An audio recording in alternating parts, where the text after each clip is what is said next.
सर्व योग शिक्षक आणि सर्व या ठिकाणी योग करण्याकरता आलेल्या भगिनी आणि बंधूंनो, आपल्या सर्वांनाच याची कल्पना आहे की योग ही आमची अतिशय प्राचीन जीवन पद्धती आहे। ही आमची अतिशय प्राचीन अशी चिकित्सा पद्धती आहे आणि आज संपूर्ण जगाने योग विद्येचं जे काही एक हिलिंग पॉवर आहे ती लक्षात घेऊन आणि माननीय देशाचे प्रधानमंत्री नरेंद्र मोदीजी यांनी ज्यावेळी युनायटेड नेशन्समध्ये हा प्रस्ताव ठेवला की जगाने आंतरराष्ट्रीय योग दिन साजरा केला पाहिजे, युनायटेड नेशन्सच्या इतिहासामध्ये सर्वात कमी दिवसांमध्ये आणि कोणीही विरोध न करता एकमताने पारित झालेला प्रस्ताव म्हणजे जागतिक योग दिनाचा प्रस्ताव आहे। ही आपल्या भारताकरता अत्यंत गौरवाची गोष्ट आहे। आज आपल्याला कल्पना आहे युनायटेड नेशन्समध्ये योग चालले आहेत, जपानच्या मंदिरातही योग चालले आहेत, चीनमध्ये, युरोपमध्ये, अमेरिकेमध्ये, ऑस्ट्रेलियामध्ये सगळीकडे जागतिक योग दिनाच्या निमित्ताने योगासनं चालली आहेत आणि आज खरं तर संपूर्ण विश्वात योग विद्येच्या बद्दल, योगासनांच्या बद्दल एक अतिशय मोठं कुतूहल देखील आहे आणि मोठ्या प्रमाणात समाज त्याचा उपयोग देखील करतोय।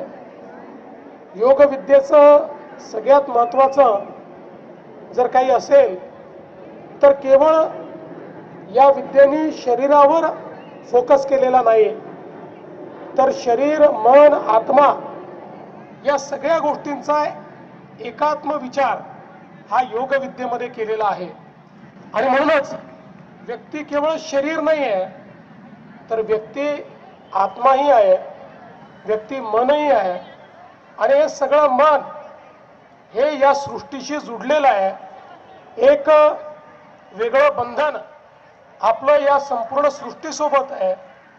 योग विद्येच्या माध्यमातून ते बंधन किंवा तो जो कनेक्ट आहे हा आपण रिकनेक्ट करण्याचा प्रयत्न करतो आणि म्हणून शरीरावर तर त्याचा परिणाम होतोच, पण सर्वाधिक परिणाम आमची जी इंटरनल हिलिंग पॉवर आहे, आमचं जे मन आहे, आमचे जे विचार आहेत याच्यावर त्याचा परिणाम होतो।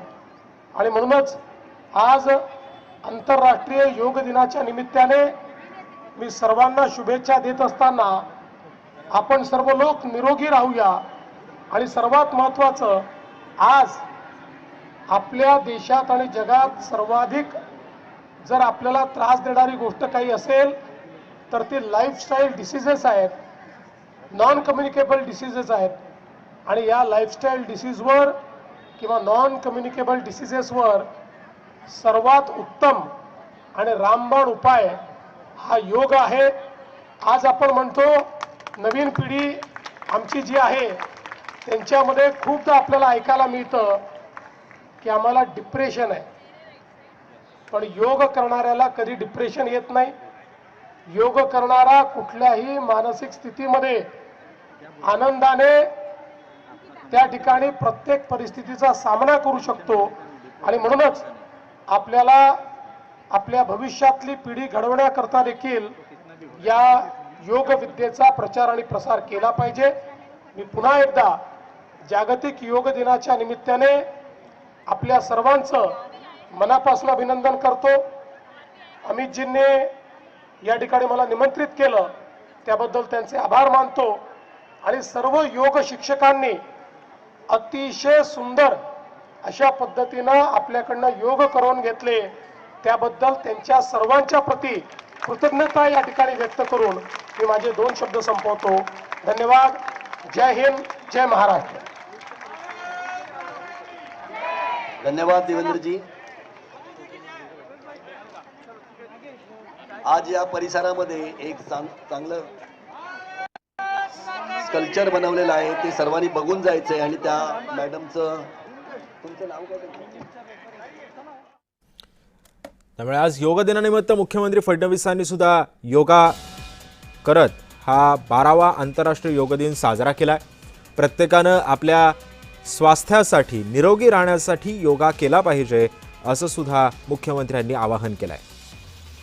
आज 12वा आंतरराष्ट्रीय योग दिन आहे। मुंबईतल्या जुहू बीचवरती फडणवीसांच्या उपस्थितीमध्ये योग दिन साजरा करण्यात आला। आपण ह्या दृश्यांमध्ये बघतोय की पंतप्रधान नरेंद्र मोदी सुद्धा या योग दिन करण्यासाठी ते सहभागी झालेले आहेत। ते इतरांना सुद्धा मार्गदर्शन करतात की कशा पद्धतीने योगा केला पाहिजे। देशभरामध्ये आज 12वा आंतरराष्ट्रीय योग दिन साजरा केला जातोय।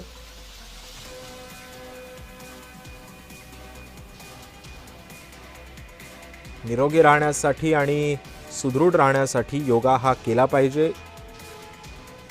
योगाचं किती महत्त्व आपल्या आयुष्यामध्ये आहे या संदर्भात सुद्धा मुख्यमंत्री देवेंद्र फडणवीसांनी काही वेळापूर्वी बोलताना सांगितलं। मुंबईतल्या जुहू बीचवरती फडणवीसांच्या उपस्थितीमध्ये योग दिन साजरा करण्यात आलाय। तर दुसरीकडे बंगालमध्ये पंतप्रधान नरेंद्र मोदींनी सुद्धा योग दिन साजरा केलाय।